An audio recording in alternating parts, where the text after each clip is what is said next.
દરવાજામાં લીકેજની સમસ્યા સર્જાઈ છે, જેના કારણે તાત્કાલિક ધોરણે તેના સમારકામની પ્રક્રિયા હાથ ધરાઈ છે. પંચમહાલ જિલ્લાના મહત્વપૂર્ણ પાનમ ડેમના 2 નંબરના દરવાજામાં રબર સીલમાંથી લીકેજની સમસ્યા સર્જાઈ છે. આથી તંત્રએ તાત્કાલિક મેન્ટેનન્સની કામગીરી હાથ ધરી છે. મિકેનિકલ વિભાગની ટીમે સ્થળ ઉપર પહોંચીને લીકેજ રોકવા માટે સ્ટોપ લોક ગેટ ઇન્સ્ટોલ કરવાની પ્રક્રિયા શરૂ કરી છે. ગેટમાંથી પાણી નીકળી રહ્યું છે.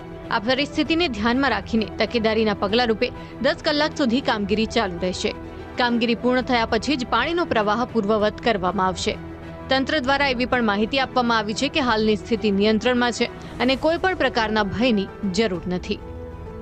ગેટ નંબર 2 ની ડાબી બાજુથી લીકેજ જોવા મળી રહેલ હતી, જે હાલ અમારી પાનમ યોજના વિભાગ ગોધરા અને મિકેનિકલ વિભાગ વડોદરા દ્વારા તાત્કાલિક એની રિપેરિંગની કાર્યવાહી હાથ ધરવામાં આવી રહેલી છે. હાલમાં પાનમ ડેમનું જળ સપાટી લેવલ 127.35 છે, ધૂળ લેવલ 127.41 છે. હાલમાં 3300 ક્યુસેકની આવક છે.